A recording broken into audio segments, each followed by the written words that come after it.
बिस्मिल्लाहिर्रहमानिर्रहीम। अस्सलामु अलैकुम वरहमतुल्लाहि वबरकातुहू। रसूलुल्लाह सल्लल्लाहु अलैहि वआलिहि वसल्लम ने फरमाया, हज़रत उमर बिन खत्ताब रज़ी अल्लाह ताला अन्हु फरमाते हैं, मैंने रसूलुल्लाह सल्लल्लाहु अलैहि वआलिहि वसल्लम को फरमाते हुए सुना, आमाल का दारोमदार नीयतों पर होता है और हर शख्स के लिए वही कुछ है जिसकी इसने नीयत की। बस जिसकी हिजरत अल्लाह ताला और इसके रसूल की जानिब है तो इसकी हिजरत अल्लाह और इसके रसूल ही की जानिब है, और जिसकी हिजरत दुनिया के लिए है कि इसे कमाए या औरत के लिए है कि इससे निकाह करे तो इसकी हिजरत इन्हीं की जानिब है। किताब का हवाला ये नीचे मौजूद है, आप देख सकते हैं।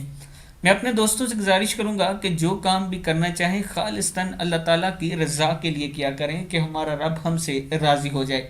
आप दोस्तों ने इस पर ज़रूर अमल करना है और इस वीडियो को भी आगे शेयर करें और चैनल को सब्सक्राइब कर लें। अस्सलामु अलैकुम वरहमतुल्लाहि वबरकातुहू।